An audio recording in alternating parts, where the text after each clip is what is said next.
How did you get to New York City? I took a plane. Nice. Yeah, I'm originally from Alaska. Really? I know. It's like I meet people from the most interesting parts of the world, and they're always more fascinated by the fact that I'm from Alaska. Yeah. But yeah, so that's where I grew up. That's like where my parents are from, like third generation Alaskan. Wow. Super Alaskan. And then we moved to Idaho, and that's where I went to high school. And that's where I came when I moved to New York. That's where I moved from, North Idaho. And why? The TV show Friends. I hate to admit it, but just looked really cool. Was obsessed. Really wanted that life. Came here and was like, I'll stay in the West Village, surely. No, but I did paint my apartment crazy colors, like Monica's. My apartment's still. I have like the frame around the keyhole in my door, the Friends frame. I don't give a shit.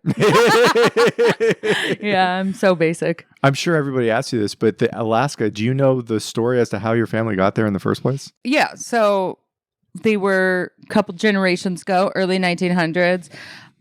Swedish and Norwegian immigrants came through Ellis Island, and they were, in this time, giving out land in Alaska to like poor white people. And, stealing it from all of the Alaska natives and such. And they were called homesteading. So, and, they're like, we're from Scandinavia. It's a lateral move. They just literally the same latitude as like Oslo. So they're like, yeah, we can fucking handle the cold and shit. And we'll move up there. And yeah, just poor immigrants with not a lot of options. And there was, I think was this around the gold rush? Might have been before. I don't remember when the fucking gold rush was. I should know. But they were homesteaders. That's pretty much why. And the move to Idaho was to get into the continental United States? The lower 48. Yeah. So my dad was born in Idaho, and then he moved up to Alaska when he was for high school. So he was like the opposite of me. Okay. But the Northwest, because Idaho's in the Northwest, it's not in the Midwest. Yeah. Thank you. Most people don't know that. I'm like, I grew up in North Idaho, so that's the same time zone as Seattle and LA. So the Northwest is Idaho, Washington, Alaska, even Oregon, some parts of Montana, like that is all kind of one region. Yes. We're very interconnected. So it's not weird to be from Alaska if you're like in Idaho. Like it's people like my dad, he's like, I drove from Alaska to Idaho all the time when I was a teenager. I'm like, that's not safe. That's crazy. But yeah. So that's how they're all over there, but most of my extended family's still in Alaska. Do you have comedians in your family? Fuck no. Absolutely not. I think my nephew is going to get into it, but no, very much no. I'm the first. I'm the first to move to New York and try to be an artist. Had you done stand-up for a significant portion of your life before coming here? No, God, no. No, I didn't even start stand-up until I'd been here for like 4 or 5 years.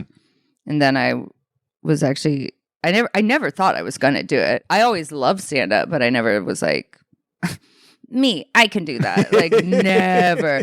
I think I wanted to do something in film, vaguely. I think I'd already given up on acting.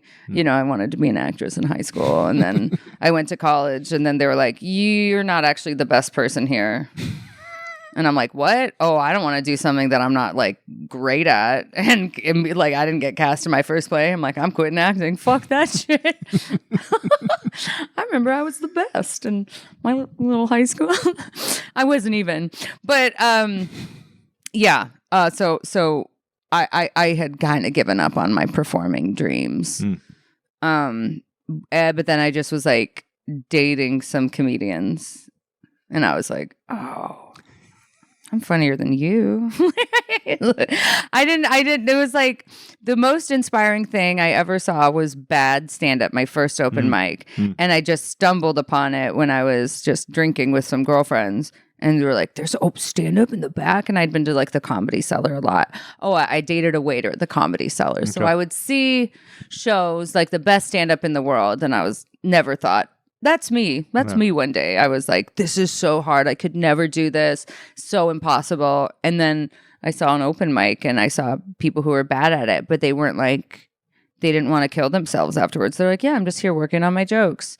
And I was like, oh, I have to try. I have to do it. And then the next week I did the open mic and then I didn't do it again for 6 months. Really? Yeah, because it was so scary. I couldn't eat for like 2 days before. I was terrified.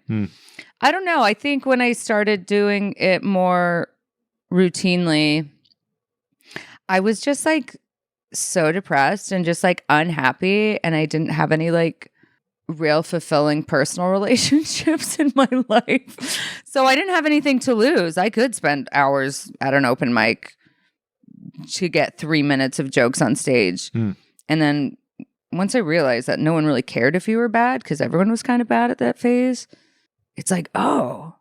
And then so I got really used to bombing, and then I just got really tough at bombing where I'm like, what do I care if I bomb? Of course you bomb. I got one laugh though.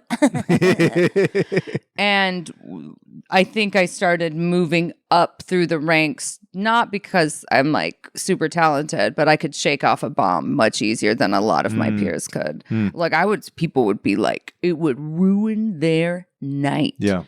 And I'm like, for God's sakes, why? I'm like, who cares? And I think that like, who cares attitude probably made me funnier. When I started caring, that's when I got in fucking trouble.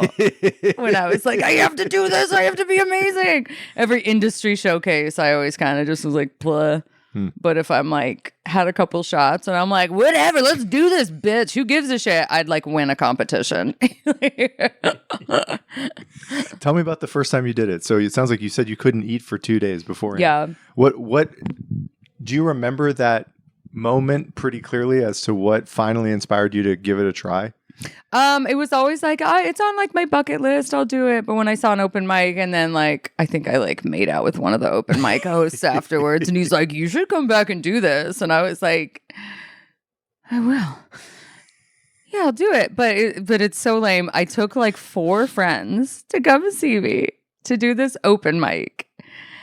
And I had wrote my 5 minutes and like practiced it like a monologue in the mirror. And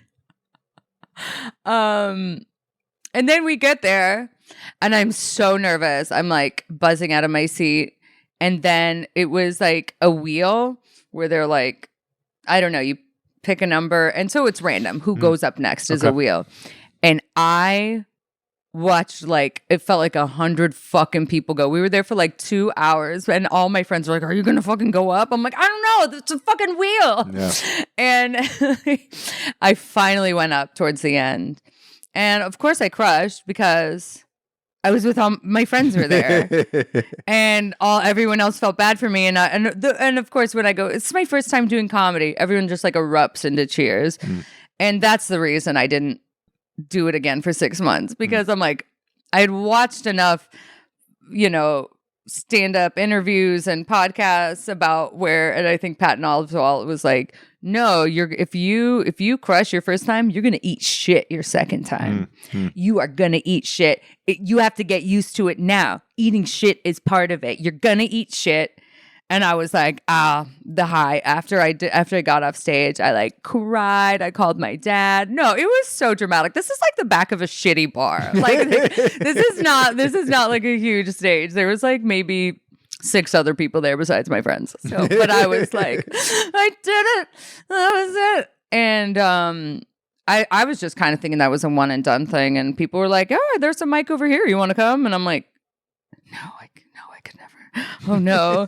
But then, yeah, I think the second time I did an open mic, I went up and it was fine. I could only do 2 minutes before I got too scared. I think I had like 3 or 4 that I could do. And I was like, the end. And I get off stage and the host comes back. He goes, "Was that your first time?" And I was so upset. I'm like, it was my second time, but I'm like, he thinks I'm new. Like, I was so embarrassed. And then it was like maybe 6 more months. I'm working on Project Runway and as a PA. And there's this other girl who's a PA, and she's like, "Oh, I'm a comedian too." And I'm like, "Oh my God." Like, but she's like, she did it all the time. So I'm like, "Oh my God, I'm not even, like, I can't even." And she goes, "There's an open mic just around the corner after work. Do you want to come?" And I'm like, "Yeah, I'll come, but I'll just come to watch." Like, I always wanted to watch whatever open mic before I did it, because just to like, I was just so afraid of it. Like, so stage fright. Like, I'm going to vomit. I can't. And so I go there to watch, and they call my name. And I'm like, "What the fuck?" And I look at my friend. I'm like, "Did you put my name in?" She's like, "Yeah, of course. Like, what the fuck? What are you doing here if you're not going to do your jokes?" And then she actually was like, "Okay, and after this mic's over, there's one right after it. So we do that one." And I'm like, "What?" She's like, "Yeah, you got to get up all the time, every day, every week." And I'm like, "Oh, I don't know if I can do that." But then I started to. And then because it became my social life, that became my friends. That's the only reason I kept doing it. If I like had a boyfriend or somewhere to be, like, there's no fucking way I would have done it. No way. And honestly, I got crushes on boys, certain comedians. So this is so sad. I got really good at telling jokes, because when I was doing like just jumping from mic to mic to mic to mic, that was like me trying to run into some guy. It's just like, if I go to mics every night, he's gonna see me at some point. and then I just happened to get good from just the repetition of doing that. But the motivation to do it was unfortunately very male-centered. So you kind of stumbled into this. I very much stumbled into it. Never thought I'd do it. I stumbled into it by I wanted dick, and I found comedy. What were you doing at that point in your life professionally? I was bartending, and this is the moment of truth. I was bartending, and I was working in film as like a PA. I did like post-production PA. I did a lot of reality TV stuff. And I was offered a promotion on Project Runway to be a coordinator. But I knew I would never be able to do comedy if I did that, because just the hours were crazy. Yeah. I couldn't commit to any shows. So I turned it down so I could pursue comedy. And I've been wondering if that's, the worst mistake of my life ever since. But I applied to a comedy festival very early on. I was like maybe 3 years in. I don't even count that first year, because I did like 3 open mics total. Yeah. But so I was like maybe 2 years in. And I got a Seattle comedy festival. And I was like, "Oh, cool. I got a comedy festival." And like the guy who I was like chasing around trying to run into, he's like, "I've applied to that festival for 8 years and I never got in." And I was like, "Oh, maybe I'm like good." and I got 16th out of 20th. But I was just so happy to be there. I was like, "Oh, this is nice. I've never performed for like big theater crowds." And I got to do a bunch of shows and go to Seattle. And I was like, "I fucking love comedy. It's so fun." And then I met a Canadian comic there. We started dating. And like, I was like, I just want to go to a bunch of fucking comedy festivals all over. I didn't care if they were good ones or not. I just wanted to get credit. And it was just like fun in the time of my life. And then when I'm like, okay, I need to get serious, I need to start making money, that's when it all fucking fell apart. It just stopped being fun. And it's not really that fun anymore for me. Well, because I'm not like hanging out with my friends. You just like show up, you're like, "Oh, hello everybody, hello, hello," and you go home. But that's also because I'm not in my 20s anymore. So when you apply to a comedy festival, what does that look like? Are you sending a clip of yourself? Yes, you send in usually like a 5 or a 10-minute tape, and it's got to be unedited. So it's just like you seeing them.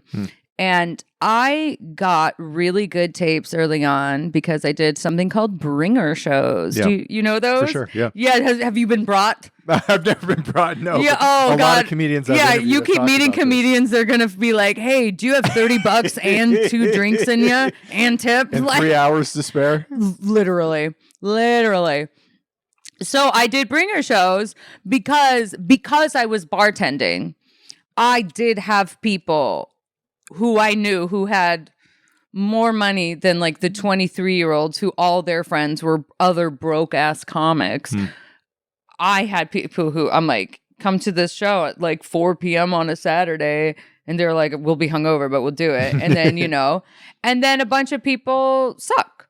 Right. But I got a good 5 minutes on tape and that like opened the doors for me as far as getting into festivals. And I am still trying to make a tape as good ever since. The feedback you were getting, I mean, you get into this film or this comedy festival, which as you noted, other people had been trying to get into and didn't. Yeah. How else did you, or what else, if there was anything else that gave you a degree of confidence that you might be onto something here, that this might actually be leading well, to something? like a year after that, I won a comedy competition that was like an all-girls competition called She Devil. And I was like, oh my God, this is so embarrassing. Because the second after I won, I was like, maybe this other comedian will like me now. And like a totally new guy. I swear to fucking God, the second I won, I was like, yes. But I was still bartending. So I like literally won a competition, got a trophy, and was like, okay, I got to go to my shift. And I like show up to my shift and I've got like a little trophy there. And I'm like, yeah, I got it. But because I've lost many more competitions than I've won, but I don't care if I lose. Like, obviously, I'd prefer to win. It's way better. It's like, it's so much better. I can't even tell you. But like, people will get like really upset. And I'm like, I'm just here to fucking party. Yeah. I'm just here to have fun. That is the advice. Like, to be like, you can't be crushed if you lose. And I do think, like, when I did the Seattle competition, people were like so mad if they like the judges' scores. And I'm like, who cares? This is just like, who wants to go to karaoke after? And they're like, nobody, I have to get my sleep. Like, Is part of this, though, related to the fact that you stumbled into this? That some of these people, like from the time they were children, may have been thinking like, I'm a comedian, I'm a stand-up, I need to see progress in this area of my life. Unlike, it sounds like, your trajectory. Yeah. But I do feel that way now. This is the path of my life that this is the only job I don't fucking hate that I've ever had. This is the only job I can see myself doing long term. But I do think of it as like a job now, which does take some of the fun out of it. But I am better on stage now, where in my early years, there were anytime I booked a big show, it just felt like I was just surviving. Like I'm just treading water on stage. I wasn't. It would be many more years before I got like good. Yeah. I don't know how I won those competitions, quite fucking honestly. Like I really I think it was just some like, because of my whatever, don't care attitude. And then when I'm like, I'm actually going to really focus on my jokes, they're like, you're trying too hard. Did the stage fright event eventually begin to recede for you, where it became more? Tell me about that. How did that happen? Oh, gosh. Well, I literally had to accept, I'm like, if I'm going to be doing mics every day, I cannot physically tolerate that emotional distress all the time. I'm going to have to get fucking used to it. And I decided that that's going to be my strength. I don't know. You're trying to be funny, but like, I know I'm not the funniest person in the room. I'm not the most like charismatic, but I could be, the least sensitive. That's something I can do. I felt like I was thinking like I got to be like Rocky, I got to take hits and just keep getting back up. And I think it still is one of my greatest strengths as a comedian. I can brush off a bomb pretty well. maybe too well. Maybe getting too...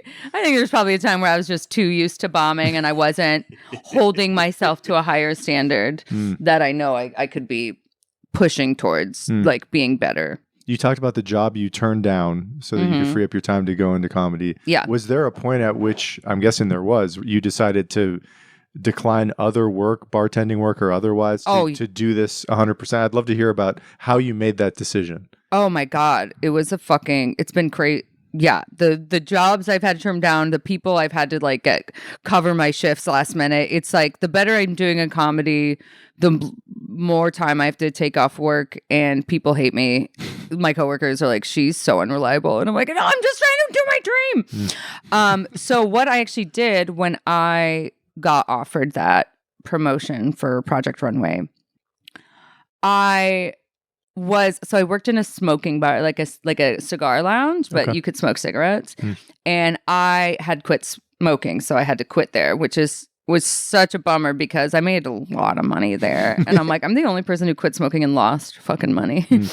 But then I got a gig as a singing bartender in this piano bar in the West Village. And I was like, I got hired because I was a comedian. Like, I'm not the greatest singer, but they're like, she's funny. She's funny on the mic. And I was like, nice. And so I got to perform, and that also made quite good money. So I had to maneuver my life where I'm like, okay, if I need to make room for this, I only worked 2 days a week. But even then, I would have to like constantly like try to trade shifts, get shifts off. I turned down some gigs. But then to live off 2 days a week, I had a 3-bedroom in Williamsburg. It was the shittiest. It was about the size of this, but 3 bedrooms. Like terrible, like very small. This is a studio, by the way. It was like 500 square feet, 3 beds. And I had roommates just cycle through. I'd lived there for maybe 5 years at this point. And I was like, an Airbnb had just started. So I'm like, and people would like move in and out and they would like leave their beds. So I just like had a furnished 3-bedroom. And I was like, okay. So I Airbnb'd out 2 of the rooms separately. So I just had an influx of strangers coming in and out of my home. And that allowed me to work 2 days a week and then do comedy the other 5. And I did that for like 5 years until the pandemic. I did that until the pandemic. That was my lifestyle. Because I couldn't take other work, like production work. It was like impossible because they need you to be there whenever they need you. And also I really hated working in production. They're really mean and it's really low paid. And I'm like, I will make in one night at a bar what I will make a week of crying, 60-hour week in production. Yeah. So I was like, I have to do that. But bartending is at night. So every night I was out of my house doing something. I all worked nights, so now it's very hard for me to be a morning person.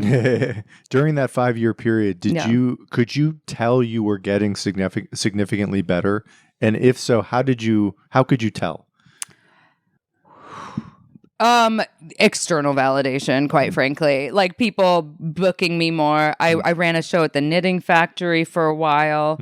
I was really proactive. Like I was applying to a bunch of stuff. I was, I got into some good festivals. Some I embarrassed myself at because I wasn't actually ready, and that happens. But yeah, it's weird because as far as like getting better, I think I plateaued like artistically for a while. But the hype around me was a little more like it's not always in conjunction. Like sometimes I feel like, oh, I've been like fucking sucking recently, but I've gotten a lot of stuff happen for me.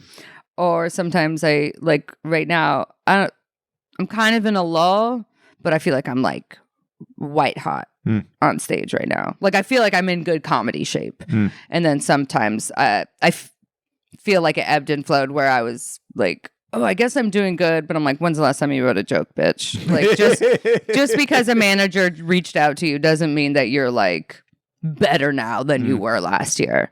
So but I'm trying to do that. During that 5-year period, I mean, you're working a lot. Like the reps you're taking, it sounds like on the mic have gone up significantly. Well, also when you're jumping around from, open mic to open mic, you're only doing like 2 to 5 minutes. Now I'm doing like, I do hour sets pretty regularly, half hour, 20 minutes, 15 minutes is like the shortest I do now. So it's like, yeah, I do it less times a week, but I'm saying I'm up there a lot longer. And so I am putting in more time on stage now than I did in those 5 years, and less time traveling in between things, but also less time hanging out and with my friends. You said there were plenty of times where you embarrassed yourself. God, yes. How does that happen? Like, is it akin to not studying for a test and just bombing an exam? That's a pretty good thing. I mean, sometimes you just like lose it. This is a pretty funny situation. I host a lot. That means you're the first person up. You usually time everybody else, give them the light, and introduce everybody in between. Sometimes you do a couple jokes in between. And I was asked to do that. It was like I was hosting 2 shows back to back. And the second one was like a midnight show. So in between shows, I smoked a little pot. I got a little chill. I kind of chillaxed, maybe had a drink or 2. And my friend who was going up first, she goes, actually, I really want to practice hosting. Can I host instead? And I was like, yes, bitch. Yes, I fucking want to go home. Please, please host this show. And I'll go up first. Okay, so she brings me up. I do my set. I forget while I'm on stage that I'm no longer hosting this show. And I start at the end of my set, I go, "Oh, right, guys, you ready to get the show started tonight?" And then no one claps. And I go, "I said, are you ready to get the show started? Come on, give me some energy." And the comedians in the back are like, "Oh no, what is she doing?" And then I like look at the girl hosting. Her name's Natalie Alcard. I'm sure this is one of her favorite moments of me. She's very successful now. But I was like, oh, wait, I'm not hosting. And then all the comics in the back just laugh. The audience is like, what the fuck? I'm like, you know what? I don't have to explain myself to you. Well, give it up for Natalie, your host. And they've never let me forget it. So yeah, sometimes you make mistakes, or like when I'm hosting, I forget someone's name or I forget someone's credit, but I've already started the sentence. I'm like, this guy, you've seen him on. Give it up for him. Like it's brutal. Or yeah, sometimes I'll tell a joke. If I'm doing like a couple shows in a night, I might forget which jokes I've told before. And then I'll start a joke and be like, wait, did I already tell this one? And they're like, yeah. I'm like, in this set. Oh, fuck. Definitely. And that does feel like I didn't prepare. It's just when I started doing cruise ships and you have to do 30-minute shows, but you have to do 3 different, just me. There's no warm up. It's just like I go on stage for 30 minutes, I get off stage. That's the whole show. Yeah. And I had to do 3 different 30 minutes. So I'd have an hour and a half of material total. And when you get into that much material, it gets a bit personal. It gets a bit weird. And the cruise ship didn't love it. But I can't repeat anything from my other shows. So, when I say, oh, I'm really good at bombing. You know what? Bombing for 30 minutes straight, that took a toll. That took a toll on me emotionally. And when you say that, you mean you're getting 0 positive feedback from the audience? Yeah, like how people are walking out. Sometimes people are like, damn, she sucks. Very few laughs. Everyone's uncomfortable. Everyone's sad. And I have to pretend and be like, thanks for coming, guys. Watching them walk out. Oh, just brutal. Brutal. But I'm always like very good at, I'm good at faking it. Like I do this thing when I start bombing, my defense mechanism is to just like get way more confident. And they're like, did she even know I did know. I know that I sucked. But the bombing really in that context is more crowd dependent. It's not necessarily that your material you're forgetting or you're misspeaking in some way. It's just the feedback I was not. I'm not a cruise comic, as it turns out. That's not what I do. And the people who were very, very good at cruise ships would probably bomb in Brooklyn, where I learned to do comedy, where it's a little more edgy, alty, weird. Yeah, it was. Maybe in like 10 years I can go back on cruise ships when like there are no more baby boomers and it's all like millennial and Gen Z, then maybe I could perform for them. But it was like a bunch of old people and then like their adult children coming up to me going, I thought you were funny. I'm like, why do you say it like that?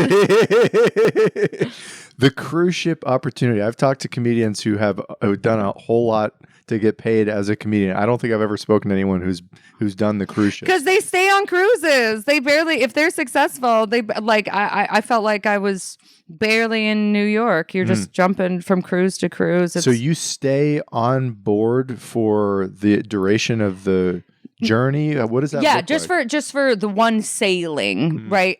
So sometimes I would be on a cruise ship, like I would do like 5 3-day cruises back to back. So I'd be on for like, I don't know, 2 weeks or whatever.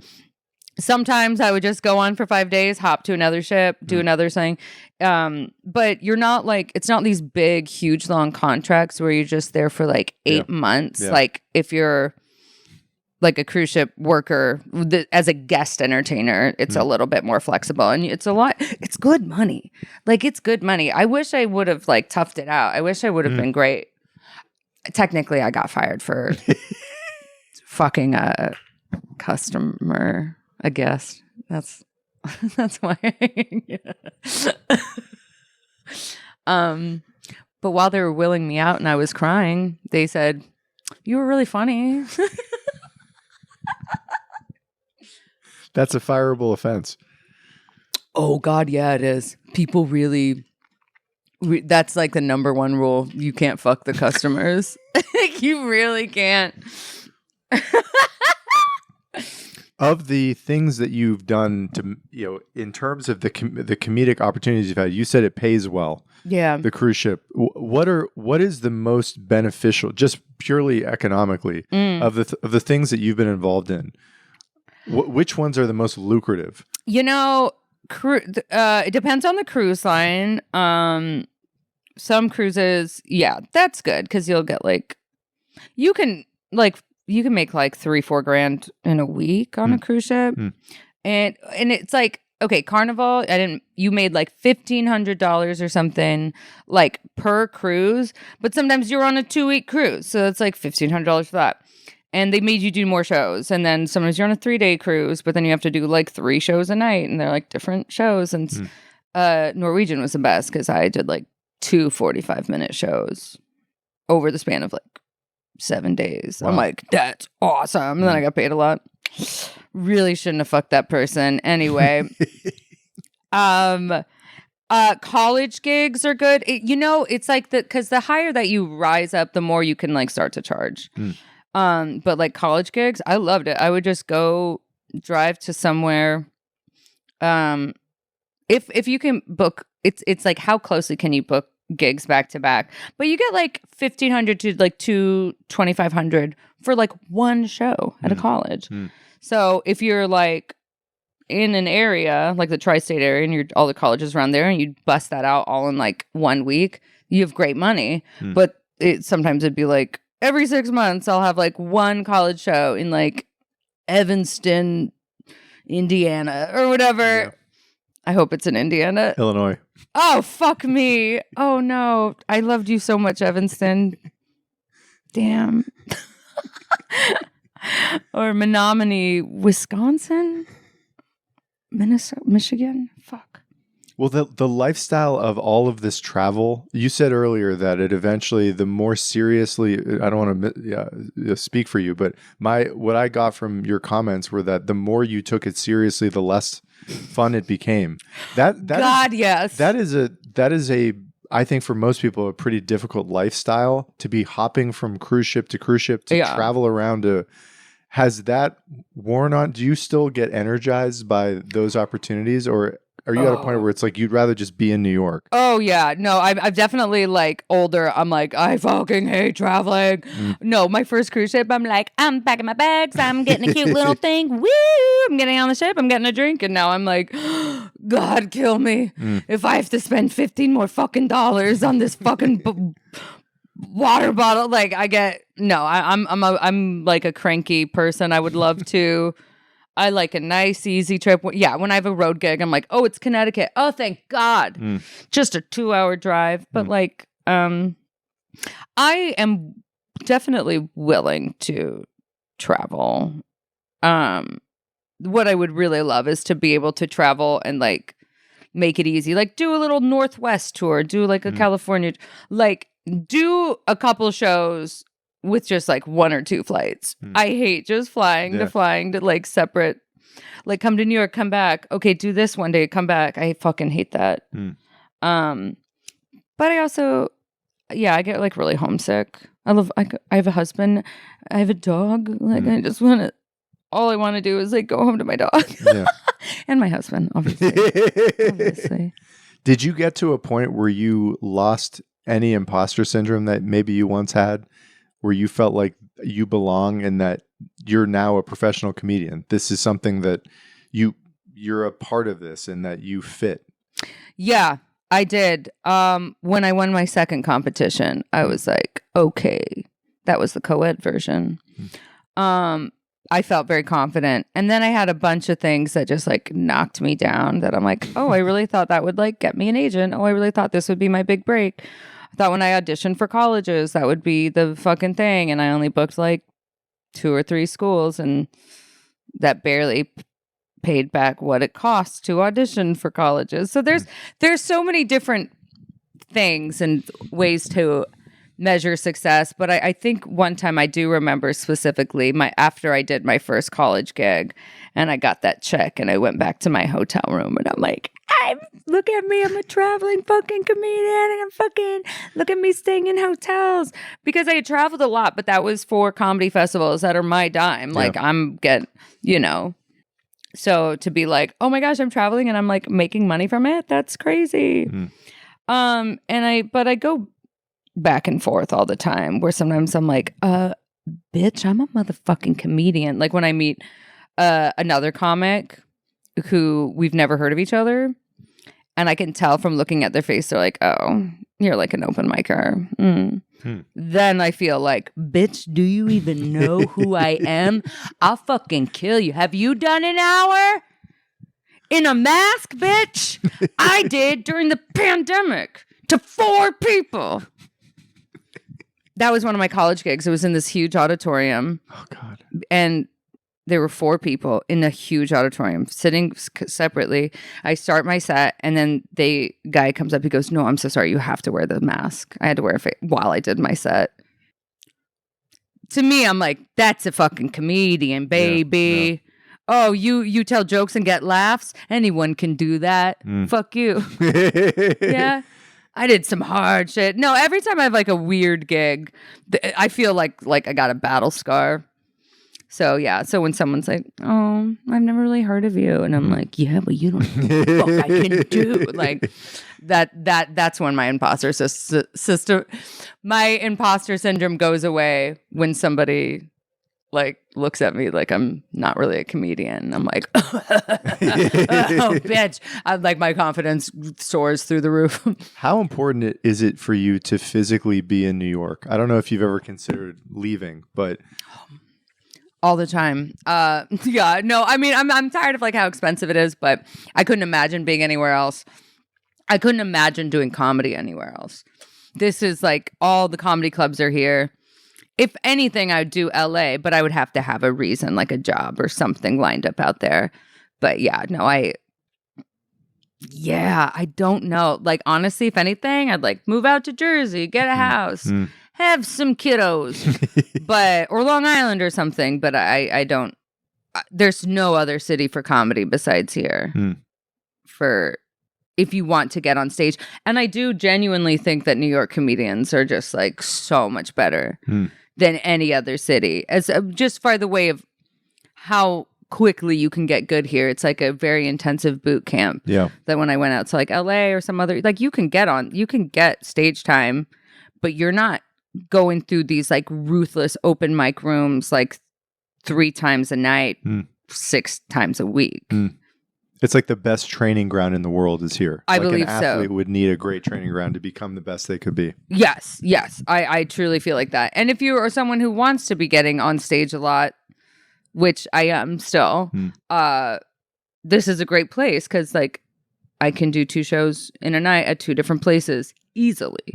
Easily, just have to make sure like the timing starts right. But like people are constantly running to and from shows, and I love that. I love that energy. In LA, you don't really get that because it's like, oh, the next comedy club's like 40 minutes away if traffic's good, and then like and all the shows start at 8, so whatever, you're never gonna fucking make it anyway.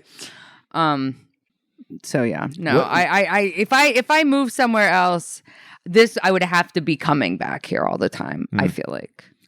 As a comedian, what are your favorite venues in which to perform in New York? What are the gems here? New York Comedy Club, shout out. I love New York Comedy Club because they book women, they pay well, and they allow people to audition and get on stage without like having TV credits. Like I'm getting paid spots, weekend spots. It took me a long time to work up to that, but like they're like, I don't care about your social media. Like, cool, great that you're on TV, but like all we care is how well you do in the club.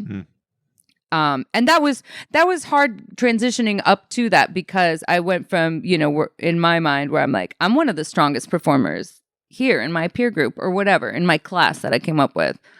I'm like, I feel like I'm one of the top. And now I'm performing with people where I'm clearly the worst one. Even though I'm good, there's fucking crushers out there. People who are so good, have been doing this 20, 30 years. And now I'm like, oh, I went from being the best person on the show to being the fucking worst. Wow. And it feels like you kind of start over, but that is the fact that they let you do that there, that they give you that opportunity to develop while being like, if you bomb, then you're toast, Which I imagine for you is the right room to be in. If you're on a set with people it's like playing on a sports team with people who are better than you are. Yes. You're gonna get better by being around that. Yeah, you have to, or you're plateauing, and then that's like getting worse. How can you tell? You said the people who, some of these guys are, and women I'm sure too, have been doing this for 20 or 30 years. How can you tell they're so much better than you? Because their laughs are louder. It's that the simple? Laughs. It is so much.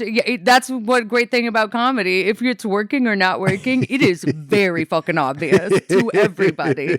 Because I'll be like, I got some good laughs, and then I'll hear people like fucking howling, and I'm like, people fucking stomping their feet, like people like crying from laughter. You can always be funnier. You can and like. So it's how big the laughs are, how often the laughs happen, how many laughs can you get per minute. Yeah.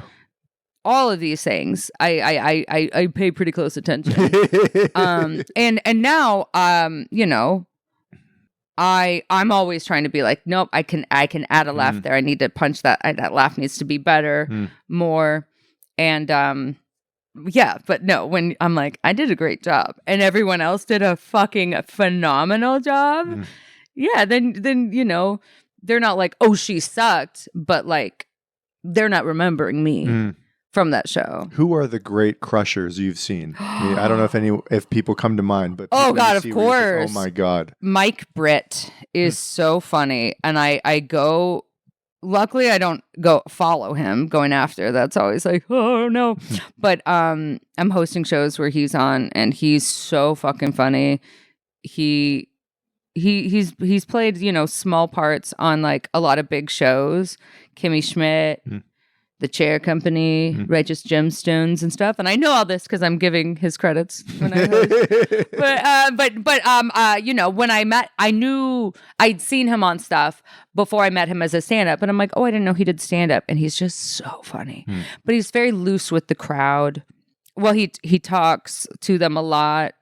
Does great. I think my favorite comedian ever to watch, though, is Dave Attell. Oh, yeah. Fantastic. Incredible. So always genuinely has fun up there. Has changed with the times while being very true to himself. But he's not telling the same jokes he told 20 years ago. And with good reason. And he's not like throwing a fucking tantrum about it. He's just so funny and joyful on stage. I love his riffing. It's every time you see him, it's a different experience. I don't really riff or I do crowd work, but I don't really like to. It's like, if I do crowd work that does well, I'm more like, thank God. Okay, now I can do my fucking jokes. But yeah, I just like, and people fucking lose their minds. And then they let him do, it's like, oh, you have a 15-minute spot. They let him do like 25 minutes because he's so funny. He's just fucking rolling with it. So yeah, are those the two main ones? Does anybody else come to mind that it also just blows your mind at how consistently good they are? Lisa Traeger. Holy shit, she's so funny. It's like an explosion. Lisa Traeger, fuck, she's hilarious, and she's so herself. Yeah, she always just absolutely crushes. Trying to think. Well, do you find that there's a massive correlation between people you see who aren't nationally famous, but you can tell are in this league? Yes. And fast forward 5 to 10 years later, and now everybody knows them. Or is that not necessarily your experience?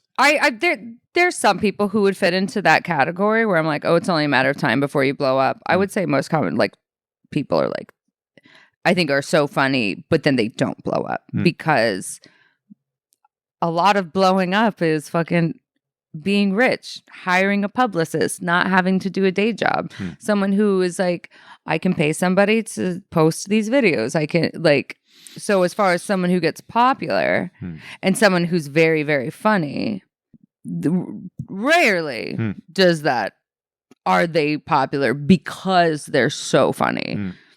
I know, so it's about who has good admin skills, who has good promotional skills, and who has, quite frankly, the time and money to do it.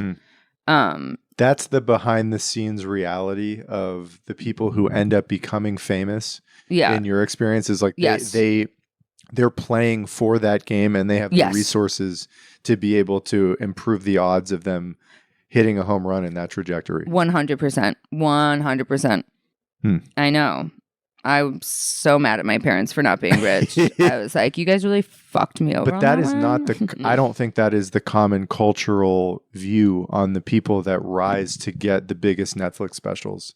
I think the general You don't think that they come from money, baby? What I'm saying is I think generally the view of most people is that like, oh, these must be the best comics. Of the public, yes. From the public. Oh, yes. yeah, I'm like, from comedians, I'm like, who have you talked to? No. I think probably, I mean, I thought you gave a great example. Dave Attell is one of the funniest people I've ever seen, and I think if you're in the New York comedy scene, you obviously know who he is. But nobody else knows. Don't know. No, when I say when they ask me who's my favorite comic, I say Dave Attell. People go, who? I'm like, from Insomniac? And they're like, what? Yeah. I'm like, oh, he's kind of niche, but that's also why I like him. He's out here in the scene. I also get the impression from him that he couldn't care less, like that. Yeah, man, I don't know him, kind of. Like that's just the vibe I'm getting from him. No, he is. He's very humble. I'll say that. Also, very, very nice guy. Not a creep at all, which is so impressive for a male comedian. I'm sorry. It's so impressive. I remember when I was just seeing shows at the Cellar because I was like dating a waiter who worked there. Dave Attell would always hang out after shows, talk to people, but not like in like a schmoozy, douchey way. In like just like a genuinely, he just liked being there. And I smoked cigarettes and he smoked cigarettes. So we would smoke. And then a lot of comedians who work there, a lot of them are like sober, including Dave Attell. So they would come to the cigar bar I worked at. Oh. And they are still regulars there. I would see, like, Dave Chappelle came in one night, right when he came back from his hiatus, and everyone's like, "You're fucking buff now," like, and he like had a party at like the cigar bar. So I was like, wow, maybe I should get into comedy. This just seems so cool, this world. And then like I started open mics and never saw them again. Because we ran in different circles, the good comedians and the comedians that I was at my level. So I didn't see them for years, but every time I come back to the cellar, or I very few times I've ran into Dave Attell, he remembers me, which is crazy. I'm like, hi, I don't know if he's like, Sally Ann, how's it going? And I'm like, what? Because I remember I had done like one open mic and he was like, so you want to be a comic? I'm like, well, I'm not really. I'm not. He's like, you're a comic. If you do comedy, you're a comic. And then he said, this was the best piece of advice ever, because I was hanging out at the cellar. And he goes, so why are you here every night? Why aren't you go doing shows? I'm like, well, this is kind of like being in the... He's like, no, this is nothing. You're not... Go do a show. Stop hanging out here. It hurt my feelings, but he was so right. And been trying to get back to the cellar ever since. This is a good transition to the last question I like to ask guests, which is about how you think about success, the word success. And I was thinking about this when you were telling me about how so many of the famous comics have the resources and the publicists and the time to be able to try to move the knobs necessary to get them in that arc. And I'm sure any talented artist to some degree looks at people who get famous, and it's a bit of a blow to the ego to some degree. How do you think about success for yourself, for your career? You know, when you think about that word, what comes to mind? To me, success, I guess I'm definitely not like uber famous Louis C.K. level of success. I'm definitely not looking for that. I never was. I just wanted to not have to have another job. I just want to live off stand up and not have to do little part-time things here and there, or like live off stand up related things, or like act. Like I've done a little acting. Writing's what I really wanted to get into. My dream always was to be like a TV writer, and I'm like, well, I'll just use stand up as kind of a foray into that. And I think much better at stand up than probably TV writing. Done a lot more stand up than TV writing. But like, yeah, to not have to have like a day job to me is success. To be able to go on tour, make a little bread, nothing crazy, just to like buy a house. If I could buy a fucking house, I'd be like, this is so much more successful than I ever thought I would fucking get in my life. Yeah. You know, I come from very working class folk. I never expected to be a movie star, but it would be so dope if that happened. Does fame matter to you? Not as much as fortune, man. Like, I would so much rather be rich than famous. But yes, I definitely recognition I wanted that really badly. It feels real nice when someone's like, hey, I saw you at a show. And I'm like, oh my God. But the idea of like people watching me all the time in public and like knowing who I am, that makes me super uncomfortable. Yeah. There's something I really did realize on cruise ships. When I do a cruise ship, I would hate walking around because people would be like, oh, hi, that's a comedian. And I'm like, leave me alone. I like put on sunglasses. I like put on a disguise. And I'm like, oh, damn, I'd be like a really annoying celebrity because I'm like, I don't want to be perceived. Just like the idea of people like being stared at on the train. I'm like, fucking don't. Who the fuck you looking at? Like, I hate being stared at if I can't like control it. Like, I can go on stage, do my thing, get off stage, but I realize that like, it's very uncomfortable for me to sit there after a show and be like, hi, everybody, who wants a hug? Who wants pictures? That's like, it makes me deeply, deeply uncomfortable. And I've seen other comics who are like, this is why we do it. And they soak it up. And it's hard for me not to like judge that a little bit. But, so no, fame isn't as important to me as like, I would say admiration from my peers, people I respect. That'd be nice. And just enough fame to help me be working. But like, no, being very famous, like, so people are coming up to me all the time. Oh my God. That seems like two very different things. The esteem of your peers and then the esteem of like massive amounts of strangers. And I often wonder if the people that you mention who use the publicist to get famous, after they are known by strangers in the street, and this is actually what they wanted. I believe it is for the majority of people. That's actually what they wanted. Yeah. I really do think so. And I'm not shouting at people who, like, I've hired a publicist. Fuck. I just, didn't get on any of them lists yet. But yes, I do see people who are like, that is what they want. This is some kind of validation.